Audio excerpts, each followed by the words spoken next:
Rajagopal Reddy Jubilee hills లో కాంగ్రెస్ గెలవదన్నాడు. ఒకవేళ Congress Jubilee hills లో ప్రభంజనం సృష్టిస్తే అప్పుడు నీ పరిస్థితి ఏంది? కాంగ్రెస్ జూబ్లీ హిల్స్ లో ప్రభంజనం సృష్టిస్తే మీ పరిస్థితి ఏంది? 100% అదే జరుగుతుంది. కాంగ్రెస్ ఒక అద్భుతమైనటువంటి రేవంత్ రెడ్డి గారు ఒక అద్భుతమైనటువంటి నిర్ణయం తీసుకున్నాడు. ఏంది తెలుసా? ఫస్ట్ వన్ రాజగోపాల్ రెడ్డి గారు మీరు గుర్తుపెట్టుకోవాలా. ఫస్ట్ వన్ బీసీకి ఇచ్చిండు. బీసీ ఉద్యమం ఉవ్వెత్తున ఎగిసి పడుతుంది తెలంగాణలో. నెంబర్ 2 స్థానికుడికి ఇచ్చిండు. నెంబర్ 3 యంగ్ అండ్ డైనమిక్ ఎంచుకున్నాడు. నెంబర్ 4 అక్కడ ఇంతకు మొదలే పోటీ చేసి 20,000కు పైగా ఓటు బ్యాంకును సంపాదించుకున్నాడు. నెంబర్ 5 ప్రతి ఒక్క వ్యక్తిని ఇల్లు తిరిగి మందలించగల కెపాసిటీ ఉన్న వ్యక్తి. నెంబర్ 6 ఈ క్యాండిడేట్ ని సెలెక్షన్ చేసింది హైకమాండ్. ఇట్లా ఈ క్వాలిటీస్ జూబ్లీస్ సెలెక్షన్ చేసిన ఏ క్యాండిడేట్ కి లేవు. మీరు అన్నంత మాత్రాన జూబ్లీస్ లో రౌడీలు అంటా ఉన్నాను. నేనేమంటున్నా అంటే నా దృష్టిలో ప్రజల దృష్టిలో ఎవడు రౌడీ, ఎవడు దొంగ, ఎవడు మోసగాడు, ఎవడు చీటర్ ఈ దేశానికంటే అత్యధిక సంపద కలిగి ఉండి మోసాలతోని భూములను కబ్జాలు చేసినోడు, మోసాలకు పాల్పడుతూ జీవితం గడిపేతోడు, ప్రజలను కన్ను మిన్ను కానకుండా ఆక్రమణ చేసేతోడు, భూములు తెగనమ్మినోడు, మోసాలకు పాల్పడుతున్నాడు రౌడీ. కానీ ఇలా బీసీలలో ఎట్లా ఉంటారంటే ఎస్సీ బీసీ ఎస్టీలు వీళ్ళంతా ఏం చేస్తారంటే వాళ్ళు ఏం చేయాలి?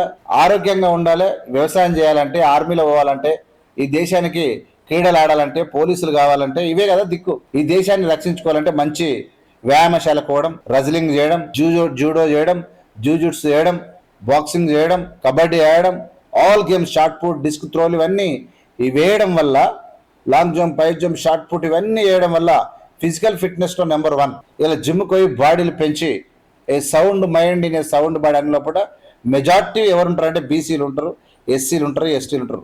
ముఖ్యంగా ఫస్ట్ శ్రామికత్వం మొదలుపెట్టింది ఎస్సీలే, దాని తర్వాత బీసీలు ఉంటారు, దాని తర్వాత ఎస్టీలు ఉంటారు. ఇంత డౌట్ లేదు. వీళ్ళందరినీ ఎవరో ఒకసారి సందర్భాన్ని బట్టి వచ్చినప్పుడు రౌడీగా మాట్లాడితే తప్పు. ఇలా పేదల సొమ్ము అప్పనంగం ఎక్కిన దుర్మార్గులందరే వాళ్ళే రౌడీలు, వీళ్ళు కాదు. ఇంకా రెండోది ఏమన్నాడంటే ఇంటెలిజెన్స్ రిపోర్ట్ కూడా కాంగ్రెస్ చిత్తుగా ఓడిపోతుందని చెప్పింది. ఎవడా ఇంటెలిజెంట్ వానికి ఏం లేదు. ఇంటెలిజెన్స్ ఏం చెప్తుంది? ఏ లెక్కనే చెప్పింది, ఏం చూసి చెప్పింది అంటున్నా. మేము ఇంటెలిజెన్స్ గా చెప్తా ఉన్నాం. హైదరాబాద్ ప్రజలకు ఇప్పుడు ఒక నమ్మకం వస్తుంది. హైదరాబాద్ ఒక పెద్ద లండన్ లాంటి నగరాలతో పోటీ పడుతుందంట. రేవంత్ రెడ్డి ఏమో చేస్తాడంట. రేవంత్ రెడ్డి ప్రజల మధ్యలో ఉంటున్నాడు. రేవంత్ రెడ్డి ఒక అద్భుతమైనటువంటి ఫ్యూచర్ సిటీలు అంటున్నాడు. రేవంత్ రెడ్డి అనేకమైన పథకాలను తెస్తా ఉన్నాడు.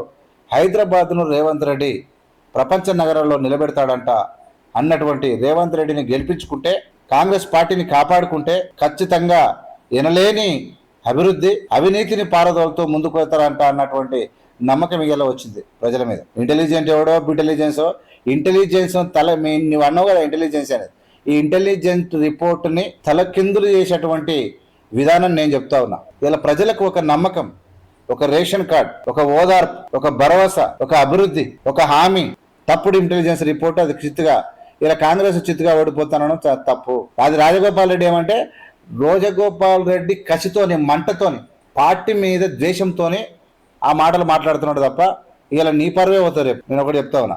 రెండో పాయింట్ ఏం చెప్పిందంటే నవీన్ లాంటి రౌడీలను నిలబెట్టి రేవంత్ రెడ్డి కాంగ్రెస్ పరువు తీస్తున్నారు. రౌడీ ఎవడు రౌడీ? వాళ్ళు చాలా సార్లు చెప్పారు. మరి వాళ్ళు రౌడీ ఏందో, మరి వాళ్ళు రౌడీజం ఏం చేసిరో. ఇప్పుడు సాధారణంగా ఒక పోరడు కూడా వాని కోపం వచ్చినప్పుడు వాడిని హత్య చేస్తున్నాడు. వాడు రౌడీ? ఎవరిని అంటావు రౌడీ? వీళ్ళు ఎవరిని హత్య చేసిరు? అనవసరంగా బదనాం చేయొద్దు. ఇలా బీసీలు ఇప్పుడిప్పుడే ఎరుగుతా ఉన్నారు. హైదరాబాద్ లో ఒక బీసీల యొక్క బలం, బీసీ నాయకుడు ఒక పీజీఆర్ లాంటి లీడర్ కావాలని రేవంత్ రెడ్డి కోరుకున్నాడు. అది ఎస్టాబ్లిష్ చేస్తా ఉన్నాడు. అందులో డౌట్ లేదు. రేపు జూబ్లీస్ లో కాంగ్రెస్ ఓడిపోతే రేవంత్ రెడ్డి సమాధానం చెప్పాలి. 100% చెప్తాడు. కాంగ్రెస్ ఓటమి కాదు, కాంగ్రెస్ హైదరాబాద్ లో బాగా వేస్తా ఉంది. రేవంత్ రెడ్డి డ్యూటీ ఏంది, మా డ్యూటీ ఏంది, కాంగ్రెస్ కార్యకర్తల డ్యూటీ అంటే we have to establish the Congress party. We have to establish the Congress party with in the city first through ground level. ఎట్లా? డబ్బులు ఇచ్చి కాదు, బీఆర్ఎస్ లేక మోసం చేసి కాదు, సెంటిమెంట్లు రగిలించి కాదు, పని చేసి అభివృద్ధి చేసి ఆసరగా ఉండి, అంటే ఒక అద్భుతమైనటువంటి పీజీఆర్ లాంటి గ్రౌండ్ స్థాయి లీడర్లను హైదరాబాద్ నగరంలో కాంగ్రెస్ పార్టీ నెలకొల్పబోతా ఉంది. రేపు భవిష్యత్తులో మీరు చూస్తారు. అద్భుతమైన పటిష్టమైన నాయకత్వం రేవంత్ రెడ్డి ఆధ్వర్యంలో. నేను ముందే చెప్పిన, a leader lead is the way and shows the way. Leader అంటే జైలు కొట్టించుకునేతోడే కాడు, సప్పట్లు కొట్టించుకొని జేజేలు కొట్టించి బర్త్డే కేకులు తినిపించుకునేతోడే కాడు. లీడర్స్ తయారు చేసేవాడే లీడర్. ఆ లీడర్స్ తయారు చేస్తుంది రేవంత్ రెడ్డి. అనేక మందిని కొత్త వాళ్ళకి ఇచ్చిండు అవకాశం. అది గుర్తుపెట్టుకో.